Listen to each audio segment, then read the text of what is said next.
Hey guys, JamesMCD Reviews here. Welcome to the second chilling episode of JamesMCD's Friday Nightmare.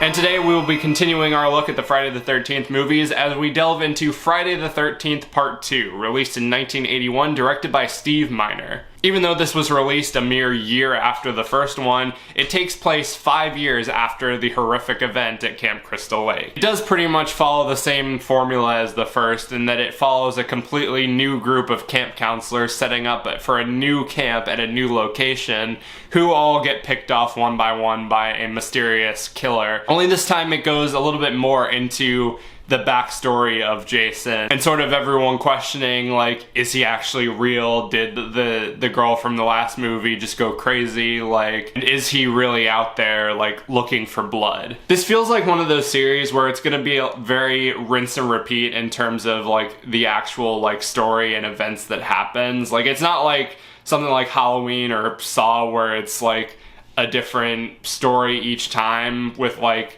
just similar things happening. This one is quite literally, like, beat for beat the exact same as the first one. The only, like, real difference, this one seems to play up, like, the horniness of everyone there.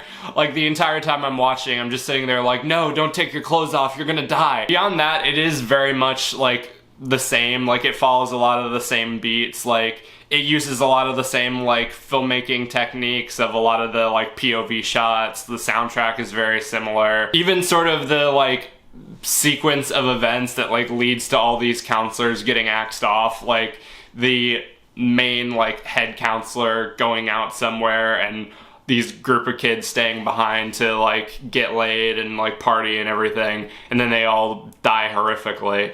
The only difference this time is that the lead counselor is actually the one that ends up surviving in the end. I also really kind of liked the way that the movie opens. It opens with the girl from the first one, Alice, and it makes you kind of think. It does a similar thing that the first one did with that one girl at the beginning, the curly-haired, like, nice girl, where you think that she's gonna be, like, a major player or something like that, but no, she ends up, like, dying before the main title even comes up, which kind of caught me by surprise. I was like, oh, okay, cool, I guess. I also do kind of like that they, weirdly enough, sort of question a lot of the, I guess, philosophy behind Jason, and, like, how he's kind of just, like, this scared little kid who misses his mommy, and, you know, how he doesn't really seem to have a concept of death, and he's just kind of, like, angry that these kids, like, ignored him while he was drowning, and then he kind of had to watch his mom, like, get murdered because she was trying to protect him and because she loves him. Like, I don't think that it really, like, is that deep, but it is kind of interesting, like, an interesting angle that they're going for. Beyond that, I don't really have too much to say with this one, because everything, like I said, is just kind of the same.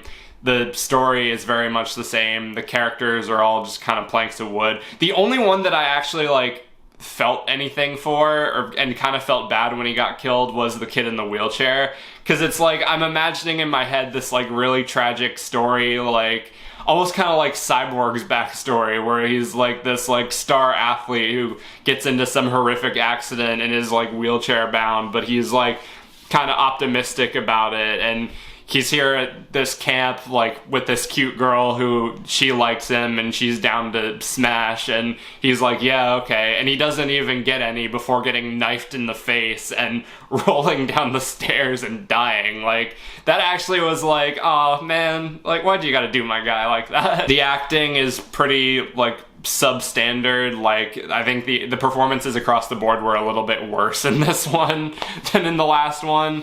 There weren't any notable, like, names that I could recognize, although the final surviving counselor at the end did kind of look a bit like Gwyneth Paltrow. I know she wasn't, but it just did kind of look like her. But yeah, overall, it was a fine movie. It was a fine continuation. It was just a lot of the same sort of stuff. Like, it wasn't even bad. It was just very, like, it was just, like I said, more of the same. So, going to my ranking, I'd probably give this one a 3 out of 5.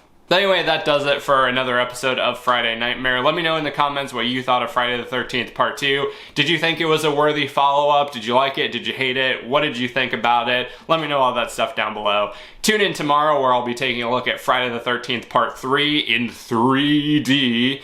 And look forward to more videos coming soon. Until then, be sure to like, subscribe, ring the notification bell so you can stay up to date on when I'm posting. Follow me on all my social media. Subscribe to my main channel. Everything you need to know will be in the description. Thank you guys for watching, and I'll see you later.